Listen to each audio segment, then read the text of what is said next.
Welcome to city news. నేను Reena. Details లోకి వెళితే పాక్ కు సరైన గుణపాఠం చెప్పడంలో కేంద్రం విఫలమైందని అన్నారు తెలంగాణ సీఎం రేవంత్ రెడ్డి. రాజీవ్ వర్ధంతి కార్యక్రమంలో పాల్గొన్న రేవంత్ పహల్గాం దాడి, ఆపరేషన్ సింధూర్ పై కీలక వ్యాఖ్యలు చేశారు. గతంలో పాక్ తో యుద్దం జరిగినప్పుడు అమెరికా ఒత్తిళ్లను ఇందిరాగాంధీ పట్టించుకోలేదని, ఈ అంశంలో అమెరికా ఒత్తిడికి మోదీ సర్కార్ తలొగ్గిందని అన్నారు.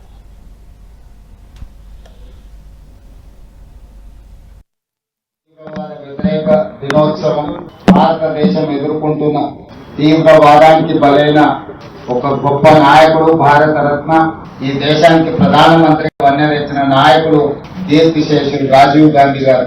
వారిని స్మరించుకోవడం, తీవ్రవాదం మీద పోరాటం చేయడం అనేది ప్రతి భారతీయుడి యొక్క లక్ష్యం. వారిచ్చిన స్ఫూర్తి, వారి నాయకత్వం ఈ భారతదేశానికి 21వ శతాబ్దానికి పునాదులు వేసింది.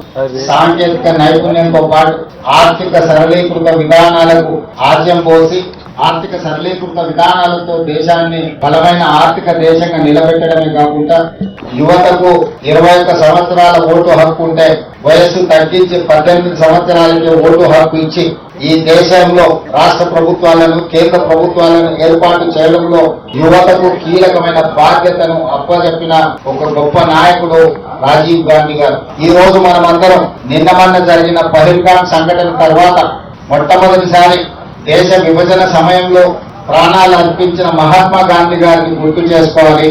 ఆ తర్వాత 1971లో పాకిస్తాన్ మన మీద పెత్తనం చెలాయించాలి అంటే ఆనాటి ప్రధానమంత్రి ఉక్కు మహిళ శ్రీమతి ఇందిరాగాంధీ గారు పాకిస్తాన్ కి బలమైన గుణపాఠం చెప్పడమే కాకుండా పాకిస్తాన్ ని 2 ముక్కలుగా చీల్చి బంగ్లాదేశ్, పాకిస్తాన్ దేశాలను ఏర్పాటు చేసి శాశ్వత గుణపాఠం పాకిస్తాన్ ప్రభుత్వాలకు, పెద్దలకు చెప్పడం జరిగింది. ఈ రోజు కూడా దాదాపుగా 54 సంవత్సరాల తర్వాత కూడా ఈ దేశంలో తీవ్రవాద అంశం ప్రస్తావనకు వచ్చిన ఈ దేశం మీద పక్క దేశాలు దాడి చెయ్యాలనుకున్నప్పుడు తీవ్రవాదుల ముసుగులో, అంతర్జాతీయ ఉగ్రవాదుల ముసుగులో ఈ దేశ పౌరుల మీద దాడి చేసినప్పుడు వాళ్ళని నిర్మూలించడంలో శ్రీమతి ఇందిరాగాంధీ గారే మనకు ఆదర్శం. ఈనాడు మరొక్కసారి ఒక బలమైన నాయకత్వం, ఉక్కు మహిళను దేశ ప్రజలే కాదు ప్రపంచం దేశంలో తీవ్రవాదాన్ని నిర్మూలించడంలో ఇందిరాగాంధీ ఆదర్శమని అన్నారు. దేశ సమగ్రత విషయంలో రాజకీయాలు చేయమని, దేశ భద్రతకు మేం కట్టుబడి పనిచేస్తామని అన్నారు. ప్రధానిగా దేశానికే రాజీవ్ గాంధీ వన్నె తెచ్చారన్న రేవంత్ రెడ్డి దేశాన్ని బలమైన ఆర్థిక దేశంగా నిలబెట్టారని అన్నారు. పహల్గాం ఘటనలో పాక్ బుద్ధి చెప్పడంలో ప్రధాని మోదీ వెనకడుగు వేశారని, ట్రంప్ చెబితే కేంద్రం కాల్పుల విరమణ చేశారని ఆరోపించారు. కేంద్రానికి అండగా నిలబడాల్సిన సమయంలో కిషన్ రెడ్డి దుప్పటి కప్పుకొని పడుకున్నారని విమర్శించారు.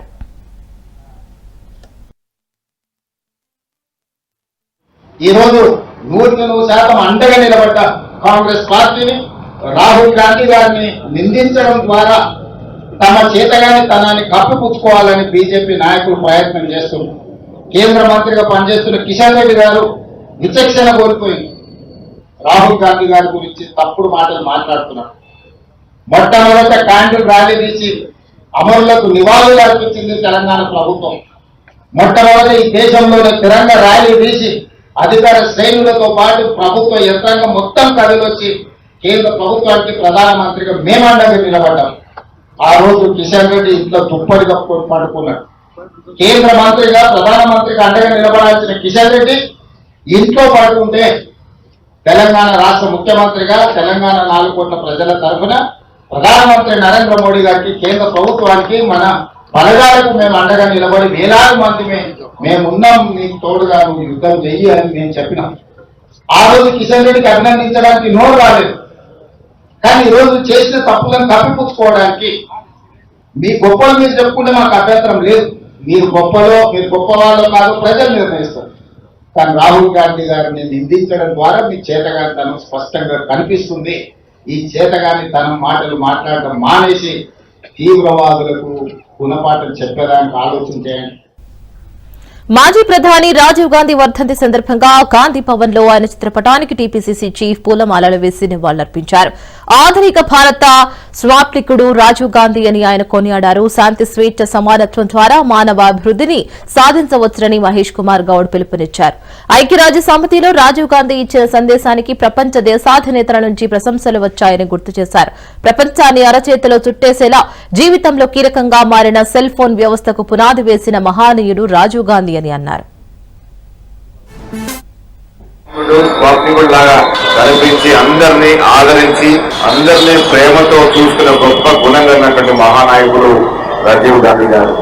ప్రపంచాన్ని చేతిలో చుట్టేసే విధంగా ప్రముఖ పాత్ర వహిస్తున్నటువంటి మన మొబైల్ సెల్ ఫోన్ భారతదేశంలో 90వ దశకంలో రావడానికి ఆద్యుడు రాజీవ్ గాంధీ గారు. సెల్ ఫోన్, కంప్యూటర్ ఇవాళ వాడుతూ ఉన్నామంటే ప్రతిరోజు వారిని గుర్తుపెట్టుకోవాల్సిందే, వారిని స్మరణం చేసుకోవాలి. వారి వల్లే ప్రపంచంలో ఇలాంటి గొప్ప సదుపాయాలు మన దేశానికి వచ్చినటువంటి సందర్భం. శాస్త్ర సాంకేతిక పరంగా ఈ దేశం 21వ శతాబ్దంలోకి పోవాలని కలలు కని అన్ని అంగులతో ఈ దేశాన్ని ముందుకు తీసుకెళ్లినటువంటి ఘనత రాజీవ్ గాంధీ గారు. యువత లేనిదే దేశం లేదు. దేశంలో యువత పాత్ర గణనీయంగా ఉండాలని ఆనాడు ఓటింగ్ వయసు లిమిట్ 21 నుంచి 18 ఏళ్లకి తీసుకొచ్చినటువంటి మహనీయుడు రాజీవ్ గాంధీ గారు. ఇలా దేశ భాగస్వామ్యంలో, దేశ నిర్మాణంలో భాగస్వామ్యంలో అవుతున్నటువంటి యువత అందరికీ కూడా ఆయన కల్పించినటువంటి ఓటు హక్కు వల్లే ఇవాళ భాగస్వాములు అవుతున్నటువంటి సందర్భం. హైదరాబాద్ లో ఒక్కసారిగా వాతావరణం మారింది. గ్రేటర్ లోని పలు ప్రాంతాల్లో వర్షం దంచికొట్టింది. మలక్పేట్, చాదర్ఘాట్, పంజాగుట్ట, మాదాపూర్, జూబ్లీహిల్స్, గచ్చిబౌలిలోనూ భారీ వర్షం కురుస్తోంది. అక్కడక్కడ ఉరుములు మెరుపులతో కూడిన వర్షాలు కురిశాయి.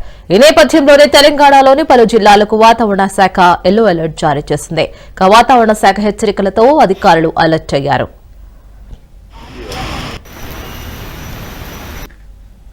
ఫిలిం ఛాంబర్ లో కాసేపట్లో సినీ డిస్ట్రిబ్యూటర్స్ సమావేశం జరగనుంది. ఈ సమావేశంలో సినీ నిర్మాతలు పాల్గొనున్నారు. ఎగ్జిబిటర్ సమస్యలపై డిస్ట్రిబ్యూటర్స్, నిర్మాతలు చర్చించనున్నారు. ప్రస్తుతం ఉన్న రెంటెడ్ విధానాన్ని తీసేసి షేరింగ్ విధానాన్ని అమలు చేయాలని ఎగ్జిబిటర్స్ కోరుతున్నారు. ప్రస్తుతం సినిమా రిలీజ్ అయిన మొదటి వారం రెంట్, రెండవ వారం షేరింగ్ విధానం అమలు అవుతోంది. అయితే ఇప్పుడు వస్తున్న సినిమాలకు మొదటి వారమే కలెక్షన్స్ ఉంటున్నాయి. రెండవ వారం కలెక్షన్స్ ఉండడం లేదని ఎగ్జిబిటర్స్ వాపోతున్నారు. మొదటి వారం వచ్చే కలెక్షన్స్ లో రెంట్ విధానం కాకుండా షేర్ ఇవ్వాలని ఎగ్జిబిటర్స్ డిమాండ్ చేస్తున్నారు. మేడ్చల్ జిల్లా బోడుప్పల్, పీర్జాదిగూడలో హైడ్రా కమిషనర్ రంగనాథ్ పర్యటించారు. పీర్జాదిగూడ మున్సిపల్ కార్పొరేషన్ పరిధిలోని సెయిద్ స్కూల్లో అక్రమ కట్టడాలను కూల్చివేశారు హైడ్రా అధికారులు. జంట మున్సిపల్ కార్పొరేషన్ల నుంచి హైడ్రాకి అనేక ఫిర్యాదులు అందాయి. దీంతో రంగంలోకి దిగిన రంగనాథ్ ఫిర్యాదులను పరిశీలించి యాక్షన్ షురూ చేశారు. ఇక పర్వతాపూర్లోని ముస్లిం క్రిస్టియన్ శ్మశాన వాటిక కబ్జా స్థలాన్ని పరిశీలించారు. మరో 3-4 రోజుల్లో కబ్జాకు గురైన ముస్లిం క్రిస్టియన్ వాటికల్లోని అక్రమ నిర్మాణాలను తొలగిస్తామని రంగనాథ్ హామీ ఇచ్చారు.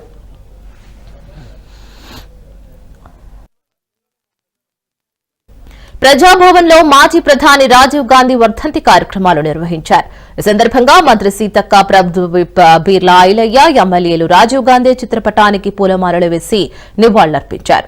దేశానికి ప్రధానిగా ఆయన చేసిన సేవలను గుర్తు చేసుకున్నారు.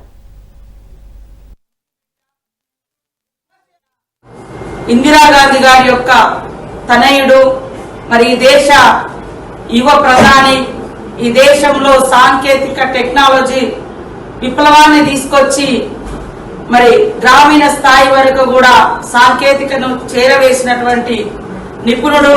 73వ రాజ్యాంగ సవరణ ద్వారా స్థానిక సంస్థలను మరి బలోపేతం చేసి 33% మహిళలకు రిజర్వేషన్స్ స్థానిక సంస్థల్లో కల్పించినటువంటి మహనీయుడు.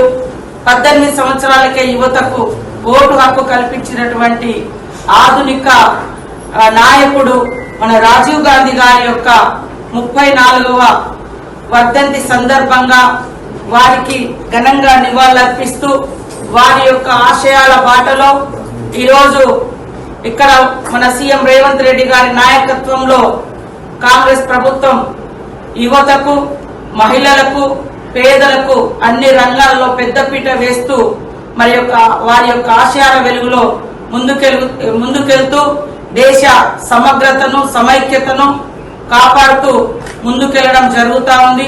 మరి వారి యొక్క ఆశయాలను కొనసాగించడమే ఈ రోజు మనం రాజీవ్ గాంధీ గారికి ఇచ్చే ఘన నివాళి అని ఈ సందర్భంగా తెలియజేస్తూ ముద్దు బిడ్డ మాజీ ప్రధాని రాజీవ్ గాంధీ వర్ధంతి సందర్భంగా కేబీహెచ్పీ కాలనీలోని రాజీవ్ గాంధీ సర్కిల్లో మాజీ కేంద్ర మంత్రి సర్వే సత్యనారాయణ మేడ్చల్ డీసీసీ అధ్యక్షులు సింగిరెడ్డి హరివర్ధన్ రెడ్డి నివాళులర్పించారు. దేశం కోసం ఎన్నో అభివృద్ది కార్యక్రమాలు చేపట్టి చివరికి తన ప్రాణాన్ని కూడా త్యాగం చేసిన మహానీయుడని సర్వే సత్యనారాయణ అన్నారు. ప్రస్తుతం కేంద్ర ప్రభుత్వం ఆపరేషన్ సింధూర్ పేరుతో వందల మంది ఉగ్రవాదులను చంపామని చెప్తున్నారు. కానీ చనిపోయిన వారి ఫోటోలు విడుదల చేయకపోవడం బీజేపీని ప్రజలు నమ్మలేకపోతున్నారని అన్నారు. రాహుల్ గాంధీ ప్రధాని అయినప్పుడే భారతదేశం అన్ని విధాలుగా ముందుకు వెళుతోందని అభిప్రాయపడ్డారు. మనం అందరం సుఖము శాంత భాగ్యంతో ఉండగలుగుతాం. కాబట్టి ఆ రోజు గురించి కేవలం మనమేనా, కాంగ్రెస్ కార్యకర్తలమేనా ప్రయత్నం చేసేది?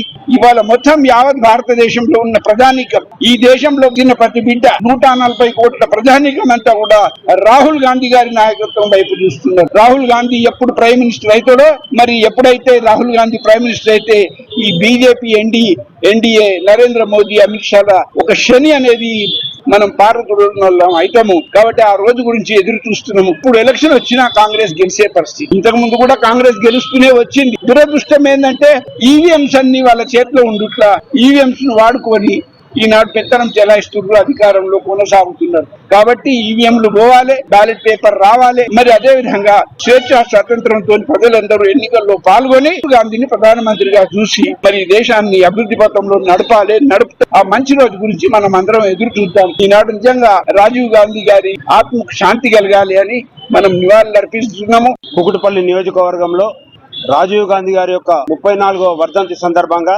ఇక్కడికి విచ్చేసినటువంటి కేంద్ర మాజీ మంత్రివర్యులు సర్వే సత్యనారాయణ గారు, అదేవిధంగా సత్యం శ్రీరంగం గారు, ఏ బ్లాక్ బి బ్లాక్ అధ్యక్షులు, సీనియర్ నాయకులు, డివిజన్ అధ్యక్షులు, మహిళా సోదరిమణులు, మా యొక్క ఇన్ఛార్జ్ గారు ఈరోజు బండి రమేష్ గారు లేకపోయినా మరి ఈ రోజు కార్యక్రమం నిర్వహిస్తూ ఆయనకు అనుకోని కార్యక్రమాలు ఉండడం వల్ల రాలేకపోయారు. ఈ సందర్భాన్ని పురస్కరించుకొని ఈ రోజు ఐటీ గాని ఈ రోజు ఎలక్ట్రానిక్స్ ఉన్నదంటే దానికి కారణం ఆనాడు రాజీవ్ గాంధీ గారు చేసినటువంటి కార్యక్రమాలే. ఈనాడు ఎంతో మంది గొప్పలు చెప్పుకుంటారు, టెక్నాలజీని మేము తీసుకొచ్చినాం, ఐటీని మేము తీసుకొచ్చినాం, ఎలక్ట్రానిక్స్ ని మేము తీసుకొచ్చినాం అని చెప్తారు. కానీ ఆనాడే 35-40 సంవత్సరాల క్రితమే రాజీవ్ గాంధీ గారు ఈ స్థాయిలో టెక్నాలజీ భారతదేశంలో డెవలప్ కావడానికి కారణం. బీఆర్ఎస్ వర్కింగ్ ప్రెసిడెంట్ కేటీఆర్ పై ప్రభుత్వ విప్ బీర్లా ఐలయ్య నిప్పులు చెరిగారు. కేటీఆర్ అధికారం పోవడంతో ఎలా పడితే అలా మాట్లాడుతున్నారని ఎద్దేవా చేశారు. నల్గొండలో సీఎం రేవంత్ గురించి ఇష్టం వచ్చినట్లు మాట్లాడారు. ఇలా మాట్లాడితే చూస్తూ ఊరుకోమని హెచ్చరించారు.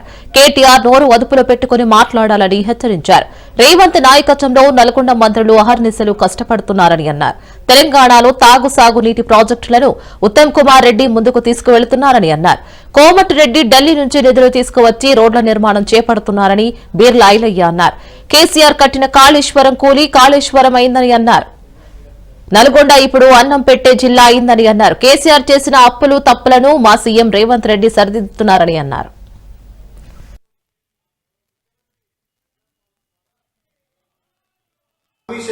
మీది, లిక్కర్ దందా మీది, కాళేశ్వరం దందా మీది, మిషన్ భగీరథలో స్కామ్ మీది, గొర్రెల స్కామ్ మీది, బర్ల స్కామ్ మీది. ఇన్ని స్కాములు చేసి 1000 ఎరుకలు తిన్న పిల్లి తీర్థయాత్రలు పోయినట్టుగా కేటీఆర్ మాటలు విచిత్రంగా ఉన్నాయి. నోరు అదుపులో పెట్టుకోవాలి, జాగ్రత్త బిడ్డ. మళ్ళొక్కసారి మా రాష్ట్ర ముఖ్యమంత్రి గాని, మా ఉమ్మడి నల్గొండ జిల్లా మంత్రుల గురించి కానీ, మా ఎమ్మెల్యే గురించి మాట్లాడితే నోరులో యాసిడ్ పోసి కడగాల్సి వస్తుంది. జాగ్రత్త కేటీఆర్. నల్లగొండ అంటే ఉద్యమాల గడ్డ, పోరాటాల గడ్డ. నల్లగొండ బిడ్డలను ఒక్కసారి నువ్వు మాట్లాడే ముందు నోరు అదుపులో మాట్లాడుకోవాలని కేటీఆర్ గారిని హెచ్చరిస్తున్నాం. మా గౌరవ ముఖ్యమంత్రి ప్రజాపాలన ద్వారా ఇవాళ మేము ఇచ్చినటువంటి హామీలు అమలు చేసుట్లో ముందుంజలో ఉన్నాం. ఇవాళ మీరు మర్చిపోయినటువంటి సంక్షేమాలు, అభివృద్ధి మా ముఖ్యమంత్రి మా మంత్రులు చేస్తుంటే ఓర్వలేక తెలంగాణలో ప్రజా ప్రభుత్వాన్ని కూల్చే కుట్రలు చేస్తున్నారని ఎంపీ మల్లు రవి అన్నారు. బీఆర్ఎస్ బీజేపీతో కలిసి ప్రభుత్వాన్ని ఇబ్బంది పెట్టే ప్రయత్నం చేస్తున్నాయని ఫైర్ అయ్యారు. వచ్చే ఎన్నికల్లో బీజేపీ, బీఆర్ఎస్, టీడీపీ కలిసి తెలంగాణలో పోటీ చేస్తాయని అన్నారు. ముగ్గురు కలిసి ప్రజా ప్రభుత్వం మళ్లీ రాకుండా కుట్ర చేస్తున్నారని అన్నారు. కాళేశ్వరం కమిషన్ ఇచ్చిన నోటీసులకు కాంగ్రెస్ ప్రభుత్వానికి సంబంధం లేదని అన్నారు మల్లు రవి. కేసీఆర్ చట్టానికి అతీతులా అని అన్నారు. ఎంతో మంది మాజీ ముఖ్యమంత్రులు జైలుకు వెళ్లారని, బీహార్లో లాలూ ప్రసాద్ యాదవ్ జైలుకు వెళ్లలేదా అని ప్రశ్నించారు. కేసీఆర్, హరీష్, ఈటల కమిషన్ ముందు హాజరు కావాలని, మల్లు రవి విద్యుత్ కమిషన్ విషయంలో కేసీఆర్ తప్పు చేశారని, ఇప్పుడైనా కాళేశ్వరం కమిషన్ కు సహకరించాలని అన్నారు.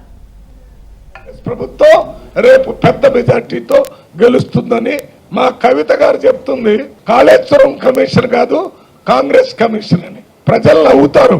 ఏదో కమిషన్ వేశారు నీ మీద, ఆ కమిషన్ లో నిన్ను జైలుకు పంపించారు. ఢిల్లీలో తిహార్ జైలుకు పంపించారు. నువ్వు జైలుకు పోయొచ్చి కూడా ఇప్పుడు కూడా అట్లే మాట్లాడితే దానికి అర్థం ఉందా? కాంగ్రెస్ పార్టీకి ఏం సంబంధం? కాంగ్రెస్ పార్టీ కమిషన్ మీరు తప్పు చేయలేదంటే తప్పు చేయలేదని చెప్పండి, తప్పు జరిగితే తప్పు జరిగిందని చెప్పండి. ఇది చెప్పకుండా మీరేమన్నా చట్టానికి అతీతుల? మాజీ ముఖ్యమంత్రి అయినంత మాత్రాన చట్టానికి అతీతుల? ఎంతో మంది మాజీ ముఖ్యమంత్రులు జైలుకు పోయారు. బీహార్లో లల్లు ప్రసాద్ యాదవ్ చాలా కాలం పోయి ఇప్పుడు బయటకు వచ్చున్నాడు.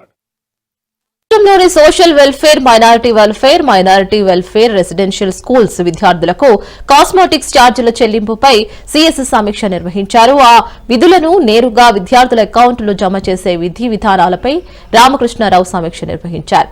దీనికి సంబంధించి పూర్తి కార్యాచరణ ప్రణాళిక సిద్దం చేయాలని అధికారులకు ఆదేశించారు. ఆర్డీఐ కమిషనర్ గా వైష్ణవి మోర్లా ప్రమాణ స్వీకారం చేశారు. అయితే ఆర్డీఐ కమిషనర్ గా బోరెడ్డి అయోధ్యారెడ్డి, పివి శ్రీనివాసరావు, మోహిసీనా పర్వీన్ దేశాల భూపాల్ పేర్లను ఖరారు చేశారు. ఇక ఇప్పుడు మరికొందరిని నియమిస్తూ ప్రభుత్వ ప్రధాన కార్యదర్శి కె రామకృష్ణారావు ఉత్తర్వులు జారీ చేశారు. 3 ఏళ్ల పాటు వైష్ణవి పదవిలో కొనసాగుతారని పేర్కొన్నారు. తెలంగాణ మహిళా కాంగ్రెస్ అధ్యక్షురాలు సునీతారావుకు జాతీయ మహిళా అధ్యక్షురాలు అల్కలాంబా షోకాస్ నోటీసులు జారీ చేశారు. పార్టీలో క్రమశిక్షణ ఉల్లంఘించారని ఫైర్ అయ్యారు. వారం రోజుల్లో షోకాస్ నోటీసులకు లిఖితపూర్వకంగా వివరణ ఇవ్వాలని నోటీసుల్లో పేర్కొన్నారు. 2047 నాటికి వికసిత్ భారత్ గా అభివృద్ది చెందిన సూపర్ పవర్ దేశవ్యాప్తంగా ఉండాలనే లక్ష్యంతో ప్రధాని మోదీ ముందుకు సాగుతున్నారని బీజేపీ నేత భరత్ కుమార్ గౌడ్ అన్నారు. అందులో భాగంగానే అనేక అభివృద్ది సంక్షేమ పథకాలను అమలు చేస్తున్నారని తెలిపారు. రేపు జరగనున్న అమృత్ భారత్ రైల్వే స్టేషన్ల ప్రారంభోత్సవానికి సికింద్రాబాద్ లో ప్రత్యేక సమావేశాన్ని నిర్వహించారు. దేశాన్ని అభివృద్ది పదంలో నడిపించడంలో తెలంగాణకు ఇప్పటి వరకు 42,219 కోట్ల నిధులు ఇచ్చారని అన్నారు. తెలంగాణలోని 40 రైల్వే స్టేషన్ల అభివృద్ది కోసం 2025-26 సంవత్సరానికి 5,337 కోట్ల నిధులను విడుదల చేశారని అన్నారు.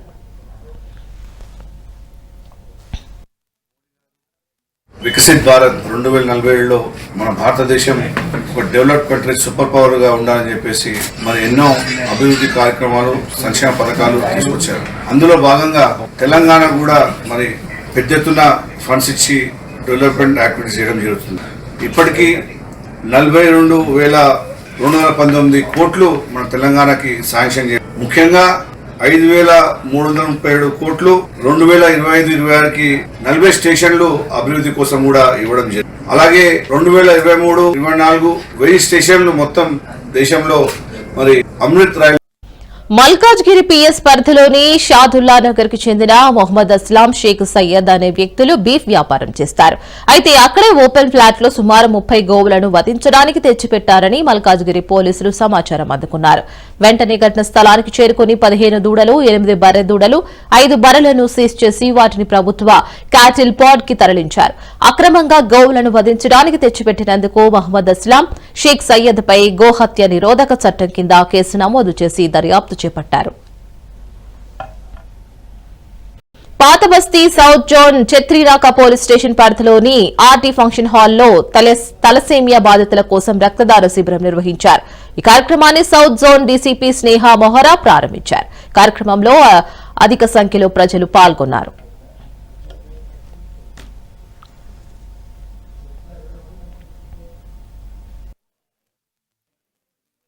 బ్లడ్ డొనేషన్ క్యాంప్ ఆర్గనైజ్ చేశారు. దాంట్లో చాలా మంది యూత్ వచ్చి అండ్ మన స్టాఫ్ కూడా చాలా మంది వచ్చి బ్లడ్ డొనేషన్ చేస్తున్నారు. Thalassemia and sickle cell anemia ఒక రేర్ డిసార్డర్ ఉంది, బ్లడ్ డిసార్డర్ ఉంది. దానికి బ్లడ్ ట్రాన్స్ఫ్యూజన్ చాలా సరి అవసరం ఉంది. అండ్ ఈ పేషెంట్స్ చాలా సఫర్ అవుతున్నారు కాబట్టి మంచి ఇనిషియేటివ్ కదా ఏసీపీ చత్రీరాక, ఎస్హెచ్ఓ చత్రీరాక, ఎస్హెచ్ఓ ఇంకా వేరే అన్ని స్టాఫ్ కలిసి మంచి ఇనిషియేటివ్. తిరుమల హిల్స్ కాలనీ పార్కులోని అక్రమ నిర్మాణాల్ని హైడ్రా ఆదేశాలతో మణికొండ మున్సిపల్ అధికారులు కూల్చేశారు. మున్సిపల్ అధికారులతో కబ్జాదారులు వాగ్వాదానికి దిగారు. ఈ స్థలం తమదని, తగిన డాక్యుమెంట్లు ఉన్నాయని, హెచ్ఎండిఏ నుంచి అమలవుతున్న ఉన్నాయని కూడా తెలిపారు. నోటీసు ఇవ్వకుండా ఎలా కూల్చేస్తారని వాగ్వాదానికి దిగారు. పోలీసుల భద్రత మధ్య మణికొండ మున్సిపల్ అధికారులు ఆక్రమణలు కూల్చివేయడంతో స్థానికులు హర్షం వ్యక్తం చేశారు. కూకట్పల్లి పిఎస్ పరిధిలో ఓ వ్యక్తి సెల్ టవర్ ఎక్కి హల్చల్ చేశాడు. R&L కంపెనీలో కాంట్రాక్ట్ డబ్బులు ఇవ్వడం లేదని టవర్ ఎక్కి నిరసన వ్యక్తం చేశాడు. తనకు ఇవ్వాల్సిన 8 లక్షలు ఇస్తేనే టవర్ దిగుతానని రాము అన్నాడు. పెట్రోల్ బాటిల్ తీసుకుని టవర్ పైకి ఎక్కి బెదిరింపులకు పాల్పడ్డాడు. కంపెనీ యాజమాన్యం లావాదేవీలు ఇస్తామంటున్నా టవర్ దిగిపోయేసరికి పోలీసులు యాక్షన్లోకి దిగారు. రామును కిందకు దింపి విచారణ నిమిత్తం పిఎస్ కు తరలించారు. R&L ఇంజనీరింగ్ అన్న ఈ కంపెనీలో ఆయన సివిల్ కాంట్రాక్ట్గా వర్క్ చేశాడు. ఆ సంబంధించిన లావాదేవీలన్నీ ఉన్నాయి. ఆయనకి రావాల్సిన అమౌంట్ కూడా ఇవ్వడానికి కంపెనీ సిద్ధంగా ఉంది. అతను ఈ మధ్యలోనే ఇట్లా బ్లాక్మెయిల్కి దిగాడు. ఆయన దిగి వచ్చినాక మేము సమక్షంలోనే సెటిల్మెంట్ చేయడానికి కంపెనీ రెడీగా ఉందన్న. కంపెనీ పేరు R&L ఇంజనీరింగ్ అన్న. బంగారం చోరీ అయిందని మనస్తాపానికి గురైన గృహిణి ఆత్మహత్యకు పాల్పడింది. 2.5 ఏళ్ల కుమారుడితో సహా బిల్డింగ్ పై నుంచి దూకి ఆత్మహత్య యత్నానికి పాల్పడింది. వనస్థలిపురంలో నివాసం ఉంటున్న సుదేష్ణ బంధువుల ఇంట్లో శుభకార్యానికి వెళ్లింది. అయితే తిరిగి వచ్చేసరికి ఇంట్లో ఉన్న 7 తులాల బంగారు ఆభరణాలు చోరీకి గురై. దీంతో బంధువులు హుటాహుటిన ఆసుపత్రికి తరలించగా చికిత్స పొందుతూ ప్రాణాలు కోల్పోయింది. ఆమె కుమారుడు అదుష్ స్వల్ప గాయాలతో బయటపడ్డాడు. బంధువుల ఫిర్యాదుతో కేసు నమోదు చేసుకున్న పోలీసులు దర్యాప్తు చేపట్టారు.